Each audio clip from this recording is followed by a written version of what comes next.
Bismillahirrahmanirrahim. Assalamualaikum warahmatullahi wabarakatuh. Waalaikumsalam warahmatullahi wabarakatuh. Alhamdulillah anak-anak ibu ketemu lagi dengan Bu Ninda di sini dalam pembelajaran tematik tema 3 subtema 1. Bagaimana kabar anak-anak ibu semua? Semoga anak-anak ibu tetap dalam lindungan Allah Subhanahu wa taala, sehat selalu, tetap semangat walaupun belajar di rumah. Sebelum kita mulai, kita akan membaca doa terlebih dahulu. Doa kita mulai. Doa sebelum belajar. Bismillahirrahmanirrahim. Rabbi zikni ilma warazukni fahma. Amin. Tepuk PPK, religius, nasionalis, mandiri, gotong royong, integritas. Salam PPK, salam cerdas, berkarakter, menyenangkan, luar biasa, hebat. SDIT Darussalam, Soleh, cerdas, terampil, yes!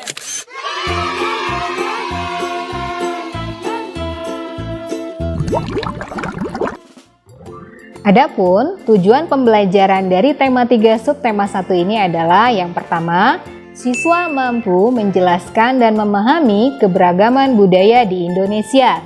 Yang kedua, siswa mampu menjelaskan pengertian, tujuan, bahasa dan fungsi dari iklan. Yang ketiga, siswa dapat mendeskripsikan jalan sistem pencernaan manusia dan arti makanan sehat dan bergizi. Yang keempat, siswa mampu mendeskripsikan perbedaan nada diatonis mayor dan tangga nada diatonis minor. Yang kelima, siswa dapat memahami interaksi sosial antar manusia.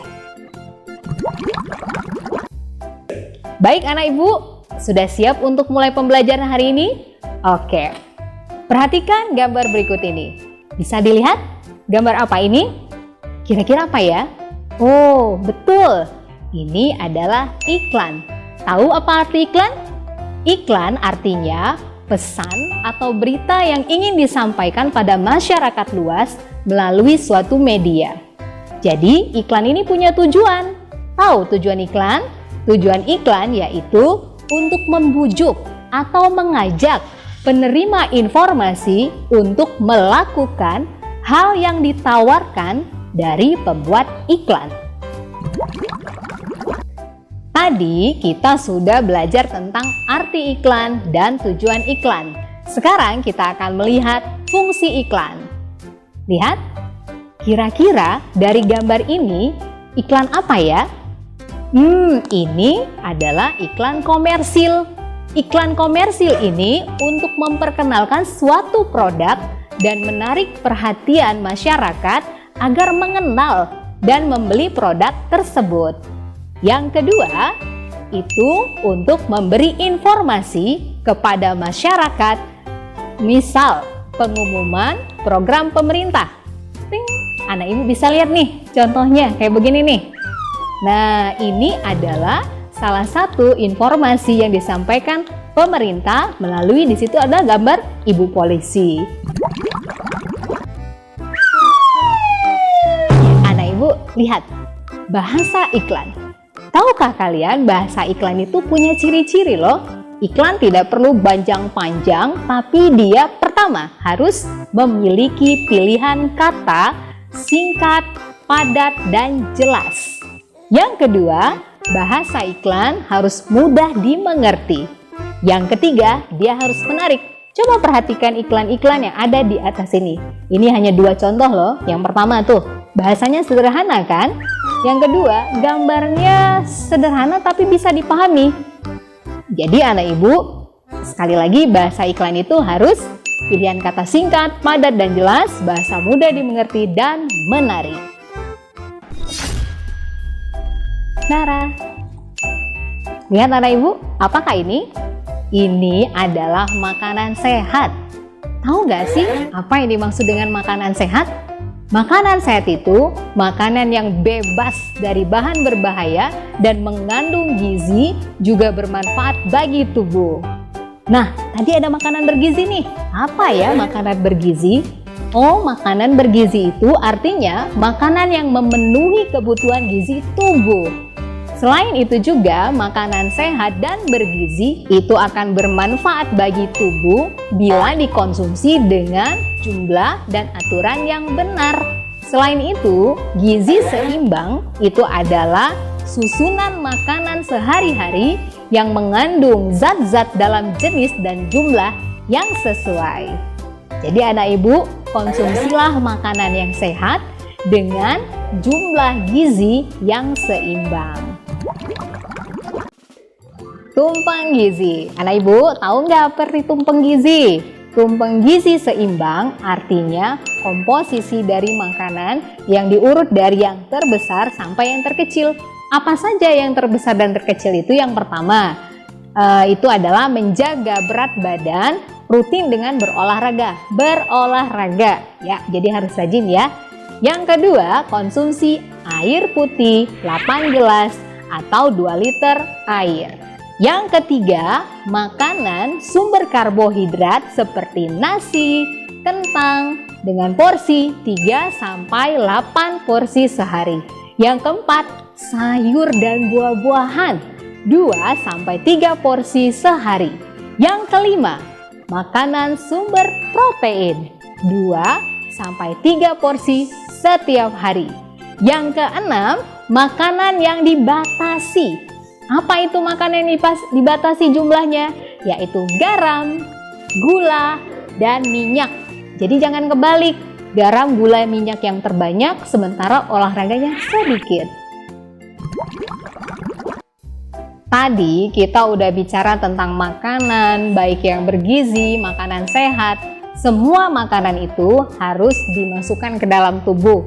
Ketika masuk ke dalam tubuh, tentu ada organ-organ pencernaan yang ada di dalam tubuh kita. Nah, di sini kita akan bahas alat-alat pencernaan, baik mulai dari mamalia, dari aves, dan juga manusia. Yang pertama, mamalia. Mamalia, contoh gambar ibu ambil adalah sapi.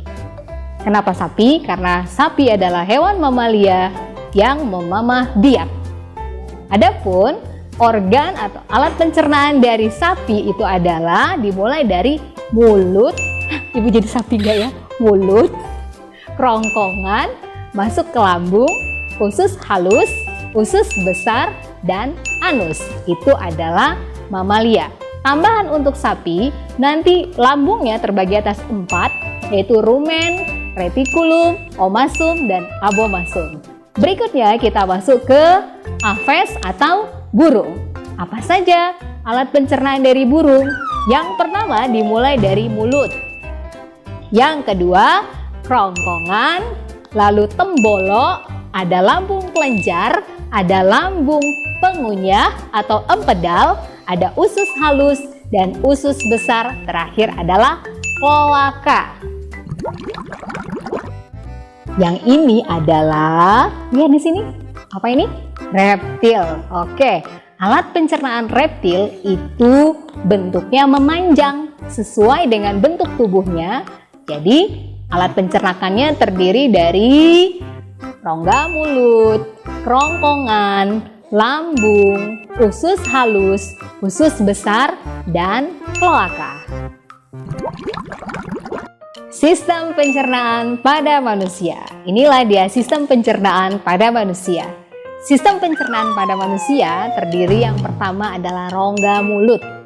Rongga mulut, apa yang terjadi dalam rongga mulut ya? Di rongga mulut terjadi pencernaan mekanis. Apa itu pencernaan mekanis? Yaitu makanan dikunyah-kunyah oleh gigi dan di dalamnya juga terjadi kimiawi, yaitu makanan tercampur dengan air liur yang mengandung enzim amilase. Yang kedua, kerongkongan. Di dalam kerongkongan terjadi gerakan peristaltik. Apa itu gerakan peristaltik?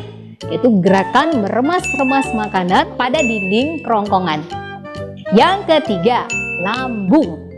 Di lambung itu terjadi proses pencernaan mekanik di mana makanan dilumat oleh dinding lambung dan juga di situ terjadi pencernaan kimiawi. Makanan dicerna oleh getah lambung. Getah lambung mengandung air, asam lambung, dan juga enzim.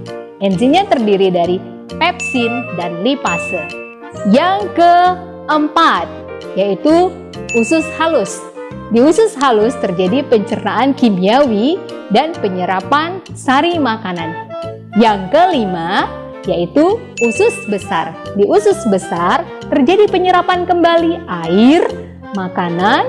Di dalam usus ini juga terdapat bakteri Escherichia coli atau E. coli untuk membantu pembusukan dari makanan. Yang keenam adalah anus, yaitu tempat makanan akan dikeluarkan. Baik, tadi kita udah bicara tentang alat pencernaan baik hewan maupun manusia. Nah, makanan tadi itu udah dicerna nih judulnya. Namun, apa yang terjadi seandainya kita makan tapi pola makan kita itu tidak teratur? Maka akan terjadilah penyakit. Penyakit yang pertama adalah penyakit MAH. Yang kedua, penyakit luka lambung. Yang ketiga, konstipasi. Konstipasi itu terjadi karena kita kekurangan serat makanan yang diperoleh dari sayur dan buah-buahan. Anak-anak ibu, ketika anak-anak ibu melihat orang tuanya pergi ke pasar untuk membeli sayur mayur, makanan, dan lain-lain, maka akan terjadi hubungan komunikasi antara orang tua anak ibu yang sedang berbelanja di pasar. Nah, komunikasi antara orang tua kita yang belanja di pasar dengan pedagang itu disebut dengan interaksi sosial, yakni hubungan sosial yang menyangkut hubungan yang pertama antar individu. Nah, seperti yang tadi tuh, orang tua anak ibu yang berbelanja di pasar bertemu pedagang, itu antar individu. Yang kedua, misalnya nih kita bertemu tatap muka di kelas, ada bu guru yang menjelaskan di depan kelas, ada anak-anak ibu yang mendengarkan bu guru menjelaskan di depan kelas, itu antar individu dengan kelompok. Yang ketiga yaitu kelompok dengan kelompok. Kalau gambar berikut ini, nih gambarnya nih, ini ada orang yang sedang melakukan perlombaan, sepertinya begitu ya. Jadi antara kelompok A dengan kelompok B, mereka berkompetisi. Antara kelompok A dan kelompok B ini, mereka juga melakukan komunikasi. Jadi ini termasuk interaksi sosial kelompok dengan kelompok. Atau nanti ketika di kelas kalian ada kerja kelompok, maka antara kelompok A, kelompok B itu juga merupakan interaksi sosial kelompok dengan kelompok. Nah, ini zaman canggih loh. Kalau seandainya interaksi sosialnya dilakukan dengan email kah, telepon kah, atau dengan video call mungkin ya, itu juga bisa disebut interaksi sosial, namun dengan menggunakan peralatan telekomunikasi. Wah, hujan nih. Tahu nggak sih anak-anak ibu, biasanya kalau hujan itu siapa yang memanfaatkan hujan dengan sebaik mungkin? Oh ya, Pak Tani. Pak Tani ketika hujan dia menanam padi karena sawah membutuhkan banyak air. Nah, apa yang dilakukan Pak Tani tadi menanam padi di saat musim hujan itu adalah interaksi manusia dengan lingkungan yang menyesuaikan diri dengan alam. Ada lagi nih, anak-anak pernah dengar gak sih ada hujan buatan? Kenapa ya bisa muncul hujan buatan? Oh, ternyata musim kering yang berkepanjangan sehingga persediaan air menipis sementara kebutuhan air semakin banyak, maka manusia merekayasa dibuatlah hujan buatan. Nah, hal ini dinamakan manusia berinteraksi dengan lingkungan namun mendominasi alam. Maksudnya, usaha manusia dalam memanfaatkan sumber daya alam dengan menggunakan ilmu pengetahuan dan teknologi yang dimilikinya. Baik, anak ibu semuanya, perhatikan, konsentrasi, dan dengarkan lagu berikut ini.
Nah, anak ibu, sudah dengar nggak lagunya tadi?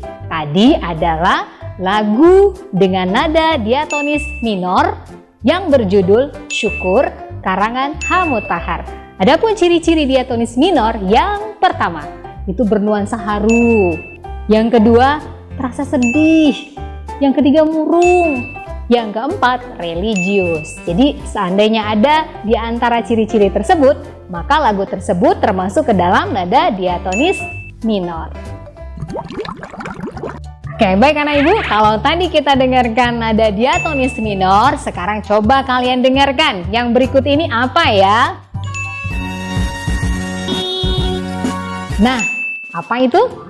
Betul sekali. Tadi adalah lagu diatonis mayor yang mempunyai ciri-ciri yang pertama, satu, bersifat lebih terbuka, bersemangat, megah, dinamis, luas, bahagia, gembira. Itu adalah ciri-ciri nada dengan diatonis mayor. Kalian bisa lihat nanti atau merasakan kalau dengar lagu nih yang dia bersifat terbuka, gembira, bahagia, itu adalah nada dengan diatonis mayor. Baik anak ibu, coba perhatikan nih. Ini, dan ini. Nah, semua ini adalah budaya Indonesia yang tersebar di seluruh pulau yang ada di Indonesia. Luar biasa. Jadi anak ibu, Indonesia itu terdiri dari ratusan suku yang bermukim dan tersebar di seluruh wilayah Indonesia. Anak ibu bisa lihat dari berbagai macam ragam budaya tersebut, bangsa Indonesia memiliki alat senjata yang luar biasa, berbeda-beda tapi unik-unik. Rumah-rumah adat yang juga unik-unik, tidak jarang yang sama ya. Kemudian alat-alat musik tradisional yang juga luar biasa, ragam tari dan pakaian adat yang luar biasa. Jadi, tiap suku itu memiliki ciri fisik, bahasa, kesenian, adat istiadat yang berbeda-beda. Perbedaan-perbedaan ini merupakan anugerah bagi bangsa Indonesia. Namun, ada yang sangat menyedihkan juga ya. Apa itu? Perbedaan-perbedaan ini akan memicu terbelahnya suku-suku yang ada di Indonesia. Namun, bangsa Indonesia punya satu semboyan yang luar biasa, yaitu Bhinneka Tunggal Ika, yang artinya berbeda-beda tapi tetap satu juga. Siapa penulis? Diambil dari buku Sutasoma karangan Empu Tantular. Lihat anak-anak. Mana ya? Ini? Oh, wah, ternyata sudah selesai. Alhamdulillah, semoga penjelasan ibu yang dari A sampai Z tadi dipahami oleh anak-anak semua dan menjadi amal bagi ibu dan bagi kita semua. Terima kasih juga buat ayah bunda yang telah dengan sabar dan penuh kasih sayang membimbing anak-anak di rumah. Ibu tutup dan ibu akhiri dengan hamdalah. Alhamdulillahirobbilalamin. Assalamualaikum warahmatullahi wabarakatuh.